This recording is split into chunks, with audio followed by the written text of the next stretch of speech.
काल सकाळपासून जगभरातल्या न्यूज चॅनलवर आणि आपल्या सगळ्याच्याच हातामध्ये असलेल्या फोनमध्ये एकच बातमी फिरते।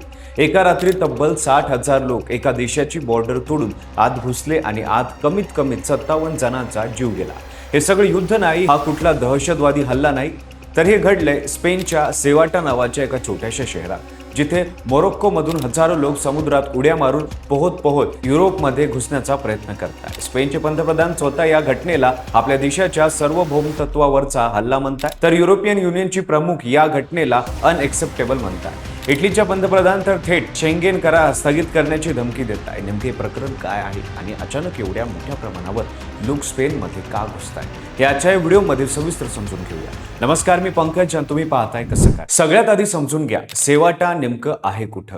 तर हे शहर स्पेनच्या मुख्य भूमीवर नाही, तर उत्तर आफ्रिकेत मोरोक्कोच्या जमिनीला खेटून आहे। जिब्राल्टरच्या समुद्रधुनीच्या दक्षिण टोकाला वसलेलं हे शहर शेकडो वर्षापासून स्पेनच्या ताब्यात आहे।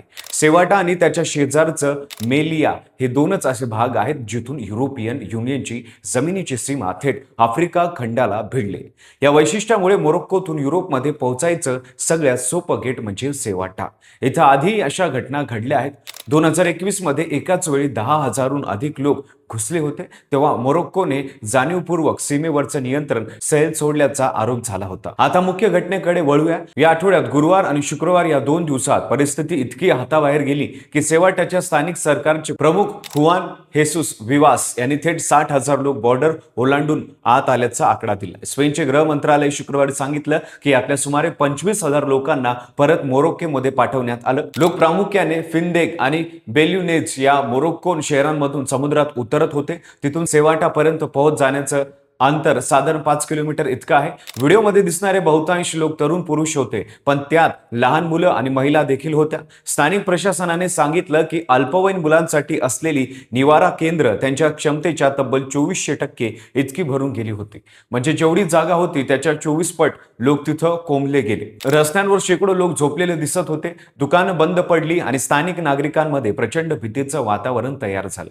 या साऱ्या गोंधळाचं मूळ कारण काय, याबद्दल वेगवेगळे दावे केले जात आहे। सेवाटाच्या प्रशासनानं या घुसखोरीचा संबंध स्पेनच्या सर्वोच्च न्यायालयाच्या एका निर्णयाशी जोडला, ज्यात समुद्रमार्गे येणाऱ्या स्थलांतरितांना योग्य प्रक्रियेशिवाय तत्काळ परत पाठवण्यास मनाई करण्यात आली होती। पंतप्रधान सांचेज यांच्या मते तस्करी करणाऱ्या माफियांनी या न्यायालयीन निर्णयाचा स्वतःच्या फायद्यासाठी चुकीचा अर्थ लावला आणि ती अफवा वणव्यासारखी पसरली। पण मोरोक्कोतल्या काही सामाजिक कार्यकर्त्यांना यावर शंका आहे। त्यांचं म्हणणं आहे की इतक्या मोठ्या संख्येने येणाऱ्या सामान्य लोकांना असल्या कायदेशीर निर्णयाची माहितीच नसते। दुसरीकडे स्पेनचा विरोधी पक्ष वॅकचं म्हणणं वेगळंच आहे। वॅकचे नेते सांतियागो अबास्कल यांनी हा सगळा प्रकार सरकारच्या एप्रिल महिन्यात सुरू झालेल्या मोठ्या रेग्युलरायझेशन योजनेचा परिणाम असल्याचं सांगितलं।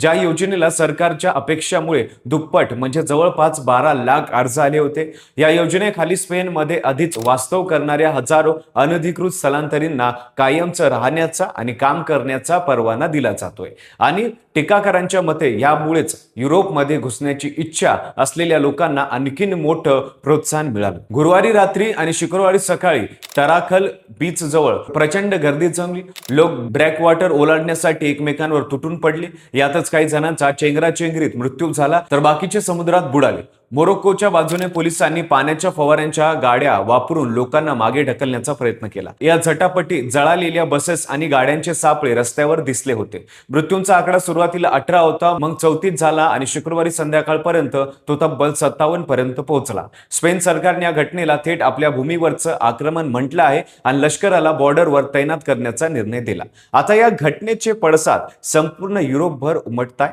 युरोपियन युनियनच्या प्रमुख उर्सुला फोन डे लायन यांनी सेवाटामध्ये जे घडलं ते अनएक्सेप्टेबल असल्याचं म्हटलं आणि धोकादायक क्रॉसिंग ताबडतोब थांबवण्यासाठी आणि तस्करांचे नेटवर्क मोडून काढण्यासाठी मागणी केली। जर्मनीच्या चान्सलरने स्पेनच्या भूमिकेचं स्वागत केलं, तर फ्रान्सने आपल्या स्पेनला लागून असलेल्या सीमेवर तपास वाढवण्याचे आदेश दिले आहेत आणि पथक सक्रिय केलं। सगळ्यात मोठी प्रक्रिया आली ती इटलीकडून। इटलीच्या पंतप्रधान जॉर्जिया मेलोनी यांनी स्पेन सोबतचे शेंगेन करार स्थगित करण्याची धमकी दिली स्वतःच्या नागरिकांच्या सुरक्षेसाठी आणि सीमावरच्या रक्षणासाठी. आणि हे विशेष आहे कारण इटली तर स्पेनची सीमा लागतच नाही. याचा अर्थ स्पष्ट आहे, एकदा का कोणी स्पेनमध्ये शिरून तिथला व्हिसा मिळवला तो शेंगेन कराराखाली तो युरोपियनच्या कुठल्याही देशात सहज फिरू शकतो. त्यामुळे ही समस्या केवळ स्पेनची राहिलेली नाही, ती संपूर्ण युरोपची डोकेदुखी बनली. सध्याची परिस्थिती काय आहे तर स्पेन मोरोक्को सोबत मिळून घुसखोरांना वेगाने परत पाठवण्याचा करार केलाय.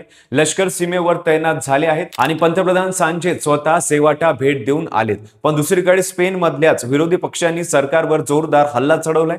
काही हे स्थलांतरित मानवी हक्कांचं झुंज म्हणून पाहिलंय तर काहींनी याला थेट आक्रमक ठरवलं. स्पेनचं सर्वोच्च न्यायालय आणि सरकार यांनी भूमिका मानवतावादी दृष्टिकोनाची आहे तर स्थानिक प्रशासन आणि विरोधी पक्षांना वाटलं की देशाची सीमा सुरक्षा धोक्यात आली. वाद इतक्या लवकर संपणार नाही. एका बाजूला जीव धोक्यात घालून चांगल्या भविष्याच्या शोधात निघालेली माणसं आहेत तर दुसऱ्या बाजूला आपल्या देशाची सीमा, कायदा आणि सुरक्षता टिकून पाहणारं एक राष्ट्र आहे. या दोन्हीत नेमकं बरोबर कोण आणि चूक कोण हे ठरवणं इतकं सोपं नाही. पण एक गोष्ट नक्की आहे, जोपर्यंत गरिबी, बेरोजगारी आणि असमानता या मूळ प्रश्नावर ठोस उत्तर सापडत नाही तोपर्यंत अशा सीमा ओलांडण्याचा प्रयत्न थांबणार नाही. मग त्यासाठी किती जीव जावेत ते महत्वाचं ठरणार नाही. तुम्हाला काय वाटतं, अशा परिस्थितीत कोणत्या देशाने काय भूमिका घ्यायला हवी हे आम्हाला कमेंटमध्ये नक्की सांगा. व्हिडिओ आवडला असेल तर लाईक करा, चॅनलवर नवीन असेल तर चॅनल सबस्क्राईब करायला विसरू नका आणि पाहत राहा फक्त कसं काय.